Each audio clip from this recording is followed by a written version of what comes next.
నమస్తే, welcome to Leo. మనతో ఉన్నారు సీనియర్ జర్నలిస్ట్ కనకదుర్గ వడ్లమణి గారు. మేడం నమస్తే. నమస్తే అండి. పెద్ద ట్రైలర్ వచ్చింది, సంచలనం రేపింది. వాస్తవానికి వివిధ రూపాల్లో మనకి రామ్ చరణ్ కనిపించారు.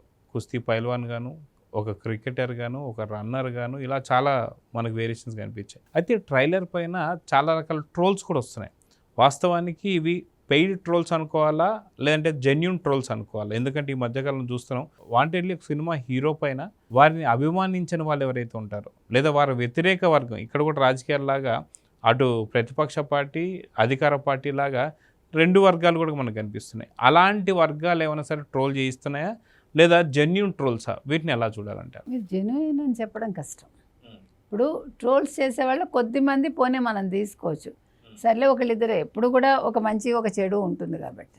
కానీ ఎక్కువ ట్రోల్స్ వస్తున్నాయంటే మాత్రం మీరు దాని మీద దృష్టి పెట్టాలి.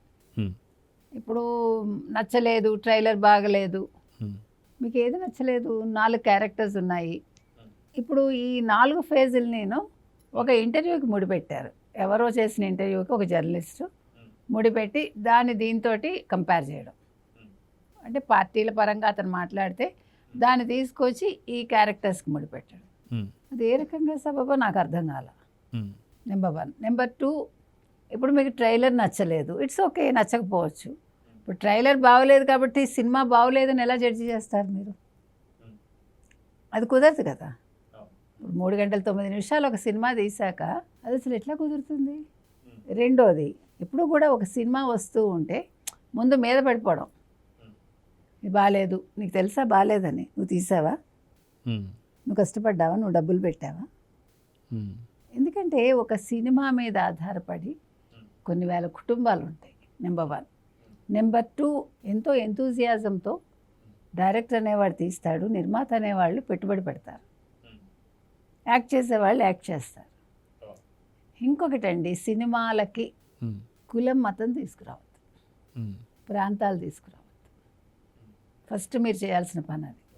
ఇప్పుడు ఇది రామ్ చరణ్ సినిమా కాబట్టి, ఒక వర్గం కాబట్టి, ఈ మధ్యన కాపుల మీద పడుతున్నారు కదా, అంటే కాపుల మధ్య చిచ్చు పెట్టాలి, కాపుల్లో ఒక అనిశ్చితి తీసుకురావాలి అనేది ఇప్పుడు జరుగుతోంది కాబట్టి, అంటే అన్ని రకాలుగా పొలిటికల్గా జనరల్గా జరుగుతోంది కాబట్టి నేను చెప్తున్నది అది. ఇప్పుడు చేయాల్సిన పని ఏంటి? మీరు ఇవన్నీ పక్కన పెట్టి జెన్యూన్గా మీరు ట్రోల్ చేయండి, జెన్యూన్గా మీ అభిప్రాయం చెప్పండి, ట్రోల్ చేయడం కాదు కదా. మీరు ఎట్లా చేస్తారు? ఇప్పుడు మీకు నచ్చలేదు, మనందరికీ నచ్చింది, ఒకరికి నచ్చకపోవచ్చు. ఇప్పుడు ఇంట్లో ఒక వస్తువు ఒకటి అమ్మ వండుతారు, 90% నచ్చింది, 10% నచ్చదు. Let it be. నచ్చని వాళ్ళకి ఇంకేదో కావాలి, ఇంకేదో ఇంకో దాంట్లో చూసుకోండి, మీరు ఇక్కడికి రాకండి.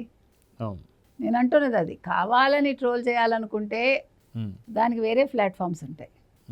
మీరు దాన్ని తీసుకొచ్చి ఇక్కడ పెట్టి ఇతన్ని మానసికంగా మనం దెబ్బతీయాలనో, లేకపోతే డైరెక్టర్ని ఇబ్బంది పెట్టాలనో, లేదు ప్రజల్లో ఒక నెగిటివ్ ఇది తీసుకురావాలనో, ఇవేవి వర్కౌట్ అవ్వండి now, because people are educated.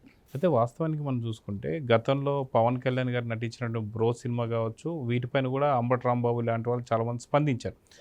So ఇప్పుడు వైసీపీకి సంబంధించి కొంతమంది పెయిడ్ ఎవరైతే ఉంటారో ఆర్టిస్టులు కావచ్చు, లేదా పెయిడ్ వర్కర్స్ కావచ్చు, వీళ్ళతోనే ఇలాంటి కామెంట్స్ పెట్టిస్తున్నారని కూడా మనకి కొంత అనుమానాలు అయితే వస్తున్నాయి. ఎందుకంటే పేర్ని నాని గారు కూడా పవన్ కళ్యాణ్ గారిని టార్గెట్ చేస్తూ ఈ మధ్యకాలంలో చాలా పెద్ద ఎత్తున విమర్శలు చేస్తున్నారు. సో రామ్ చరణ్ గారి సినిమా పెద్ద ఎత్తున హిట్ కాబోతున్న పెద్ద సినిమాని అడ్డుకోవడానికి, ఆపడానికి ప్రయత్నాలు అయితే వైసీపీ నుంచి జరుగుతున్నాయా లేదంటే ఏం చెప్తారు? ఖచ్చితంగా జరుగుతున్నాయి. అదే మీకు చెప్తున్నాను నేను. కావాలని ట్రోల్ చేసి, అంటే ఒక కాపు కులానికి చెందిన వ్యక్తి ఆ రకంగా చేయటం అనేది ఆశ్చర్యంగా ఉంటుంది. నిజంగా మీరు రాజకీయాలకు వచ్చింది కులాన్ని బేస్ చేసుకుని కాదుగా. వచ్చాక మళ్ళీ ఈ కులంలో చిచ్చు పెట్టాలి, వీళ్ళు మనకి ఎగ్నిస్ట్గా ఉన్నారు, వాళ్ళు కలిసి ఉండడం వల్ల వాళ్ళు లాభపడ్డారు, అది మీరు నేర్చుకోండి, కలవడం నేర్చుకోండి, విడదీయడం కాదు నేర్చుకోవాల్సింది. ఒక సినిమా హిట్ అవుతుంటే హిట్ అవనివ్వండి, దాన్ని ఆపాలని చూడకండి. ఎందుకంటే మీకంటే అప్పనంగా డబ్బు వచ్చింది, ఇప్పుడు వీళ్ళందరూ చాలా కష్టపడి సంపాదించుకుంటున్నారు. ఇప్పుడు బుచ్చిబాబు అనే వ్యక్తి ఒక పెద్ద సినిమాతో తన డెస్టినీ పరీక్షించుకుంటున్నాడు అతను. అందుకని వాళ్ళని ఎదగనివ్వండి, తొక్కేయాలని చూడొద్దు అంటున్నా. వాళ్ళు రామ్ చరణ్ ఎవడు తొక్కలేరు. రామ్ చరణ్కి ఒక మైలురాయి ఈ సినిమా అంతే. అతని కెరీర్ మొత్తంలో ఇది ఒక మైలురాయిగా నిలుస్తుంది, నో డౌట్ అబౌట్ ఇట్. ఇవాళ ఇది బాగోలేదు అన్న వాళ్ళే రేపు వెళ్ళి చూస్తారు కూడా, నేను రాసిస్తా. అంటే ఎందుకంటే మన ఎమోషన్ అక్కడ పెట్టడం వేరు, నిజంగా సినిమా చూడటం వేరు.